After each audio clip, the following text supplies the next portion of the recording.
This episode was made possible thanks to generous supporters on Patreon. Good day, guitar fellows, and welcome to another episode of Dr. Zerner's Guitar Lab.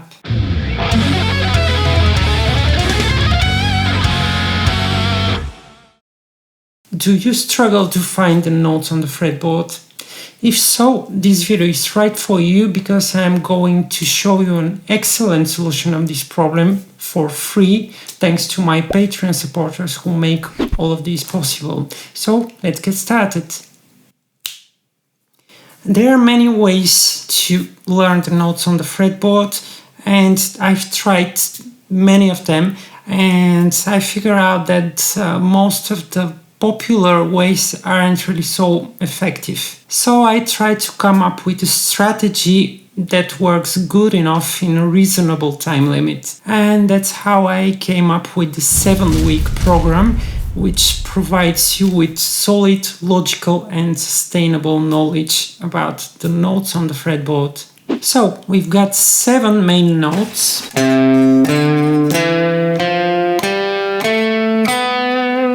And 2 ways to alter them. The first one is the sharp sign, which makes a note half step higher. And the other one is the flat sign, which makes a note half step lower. Together, the 7 notes and the 2 accidentals can give us all the 12 notes from the Western music system. Of course, there are other signs like double sharps and double flats, but you don't need these right now. With these things in mind, I came up with this 7-week program, which deals with learning 1 note per week. What? Yep, it might sound ridiculous and like a waste of time, but let me clarify. Learning 1 note per week in this program means the following. First, we start by learning all the A's on the fretboard. And of course, we need to find them first.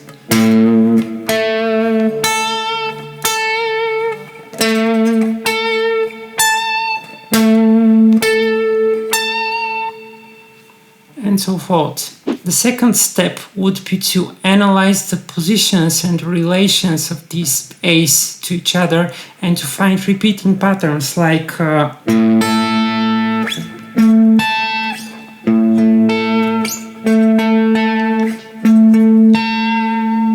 and to create a mental map of these notes. You can look for your own visual representation of how to connect these notes, so get creative with that. The third step would be to start paying close attention how each of these A's sounds like, and not just which octave they're from, but what's their specific color and timbre. If we play the note E from the same octave but on different strings,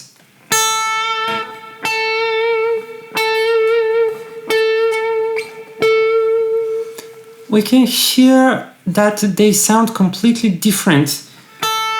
This has bright and ringy sound.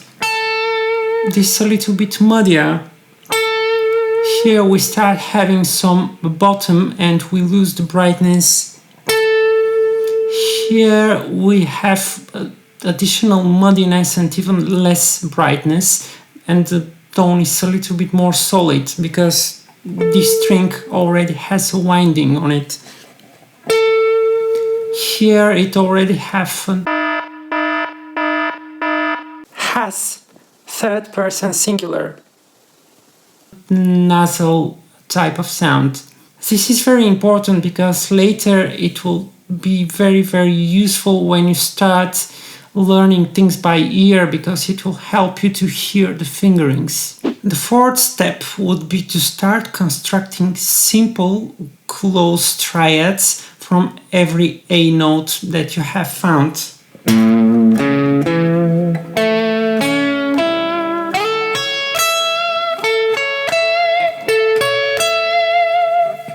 There are 3 possible ways to play a triad from a single note, and the first one is to play the 3 notes on 3 different strings. which is also the only way to play the 3 notes simultaneously. The second way is to play 1 note on one string and 2 notes on the other string, or of course vice versa. And of course keep in mind that you don't need necessarily to play adjacent strings, for example, and then the last note you can play here, here, or open string. You can get creative with that. And the third way would be to play all the 3 notes on the same string, which is a very good way to visualize the triads and how it looks like and what intervals it's constructed from. And another benefit is that this is very useful for tapping.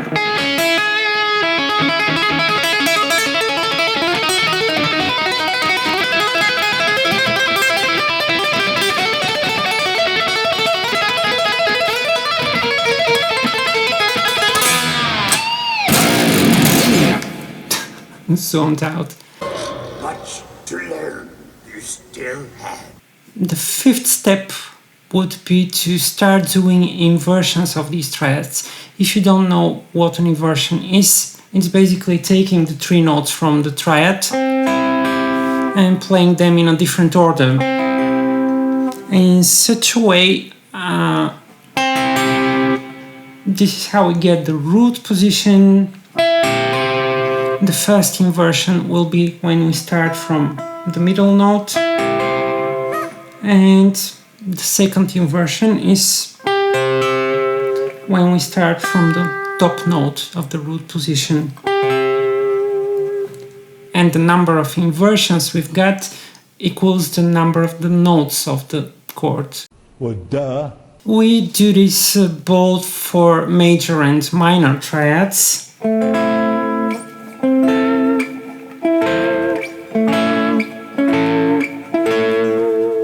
And in such a way, after the first week, you will know not only all the A's, but you will be able to construct chords on top of that. In the second week, we will deal with the note C.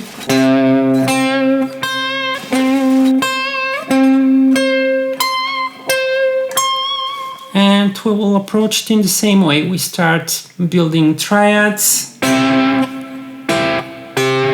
and inversions, and of course minor.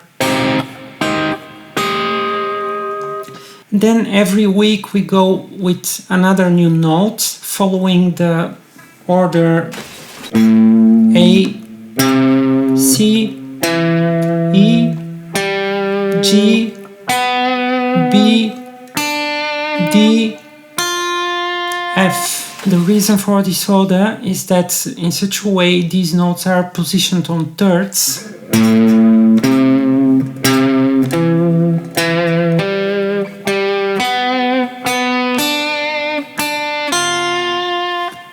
And it helps to solidify the knowledge from the previous week and to make a logical connection between the triads and the notes. So after the first week, you will know not only all the A's, but you will be also exposed to all the C's and the C sharp and the E's. And therefore on the next week, when you start learning all the C's, you will already have the connection with how it relates to A. On the third week, you will be exposed to so many notes that you will be able to play simple chord progressions like A minor, C major, E minor, and resolving back to A minor, and all kinds of octaves and inversions.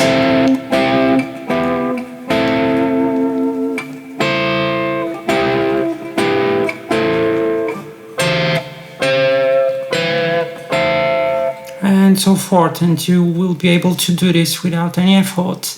So after 7 weeks, you will not only know the 7 main notes, but you will also know all the chords that these notes are involved in. And in addition, you will know all the sharp and flat notes because you will meet them along the way when you construct triads. Here are a couple of bonus tricks that will help you to find the notes on the fretboard a little bit easier. These are the perfect consonant intervals, and the first one is the octave. The other one is the perfect fifth, and third one is the perfect fourth. And of course the unison.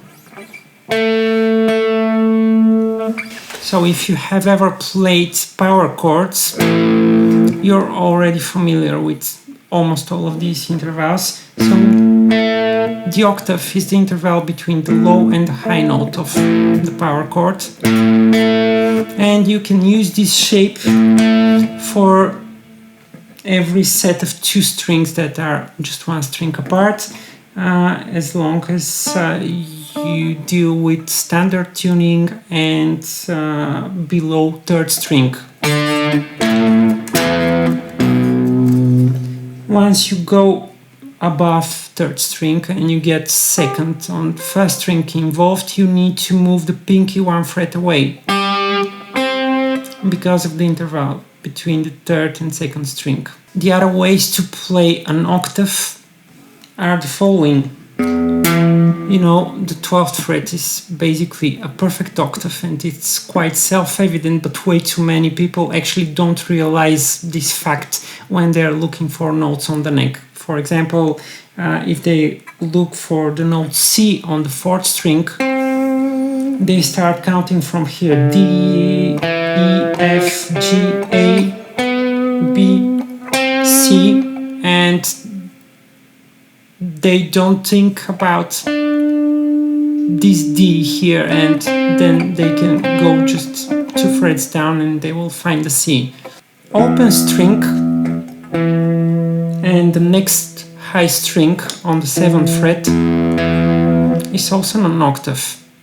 Regarding the perfect fifths,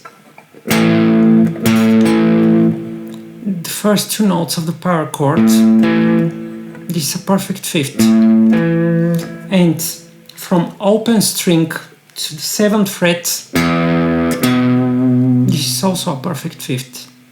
You can memorize this shape, and to keep in mind that once you go as high as involving the 2nd string, you need to move 1 fret higher, just to make sure that the interval is correct. And of course, between the 2nd and the 1st, you get a wolf fifth in this case. So on the 2nd and 1st string, you can still use the same shape as everything else. And last, the perfect fourth is the interval between the middle note of the power chord and the octave. And these are on the same fret because the interval between the strings is perfect fourth, and this is a very good way to learn how this interval sounds like. And open string and the 5th fret, this is also perfect fourth. And also the unison might be very useful because probably you already know how to tune the guitar using the 5th fret and the bloody 4th fret here. That screws everything up. So you can use this knowledge to figure out that every note that you have, for example, here the same note appears 5 frets higher on the next string, except when you move it from 2nd to 3rd string, because again, this interval. So using these perfect consonants can be very beneficial because it will reduce the calculating and counting notes and frets. Exercise!